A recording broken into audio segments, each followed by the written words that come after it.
ఐపీఎల్లో మంగళవారం జరిగిన మ్యాచ్లో ముంబై ఇండియన్స్ జట్టు రాజస్థాన్ రాయల్స్ చేతిలో ఓడిపోయింది. ఈ ఐపీఎల్ సీజన్లో ముంబై ఇండియన్స్ వరుసగా 2 మ్యాచ్ ఓడిపోయింది.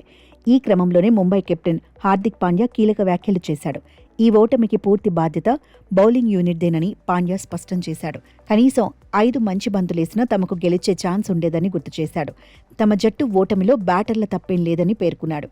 లక్ష్యం ఎక్కువగా ఉండటంతో మొదటి బంతి నుంచే మాకు భారీ షాట్లో ఆడాల్సిన అవసరం ఏర్పడిందని అన్నాడు.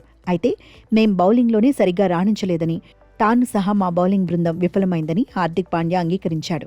ఈ ఓటమికి బౌలింగ్ యూనిట్దే బాధ్యత అని, కనీసం 5 బంతులైనా సిక్సర్లు వెళ్లకుండా కట్టడి చేయాల్సిందని తెలిపాడు. అప్పుడు ముంబై పోరాడేందుకు అవకాశం లభించేదని పాండ్యా వెల్లడించాడు. ఈ మ్యాచ్లో రాజస్థాన్ రాయల్స్ జట్టు గొప్పగా ఆడిందని పాండ్యా అన్నాడు. ఆ జట్టు ఓపెనర్లు తొలి 2 ఓవర్లలోనే గేమ్ను మా నుంచి లాగేసుకున్నారని తెలిపాడు.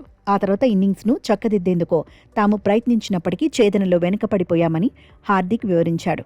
కాగా వర్షం కారణంగా 11 ఓవర్లకు కుదించిన మ్యాచ్లో ముంబై 27 పరుగుల తేడాతో ఓడిపోయింది. తొలుత బ్యాటింగ్ చేసిన రాజస్థాన్ 3 వికెట్లకు 150 పరుగుల భారీ స్కోర్ సాధించింది.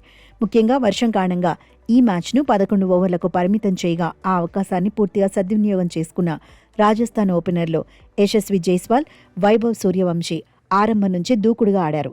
జైస్వాల్ తక్కువ బంతుల్లోనే అజేయంగా 77 పరుగులు చేసి ముంబై బౌలింగ్పై తీవ్ర ఒత్తిడి తెచ్చాడు. ఫలితంగా రాజస్థాన్ జట్టు 11 ఓవర్లలోనే 150 పరుగుల భారీ స్కోర్ నమోదు చేసింది.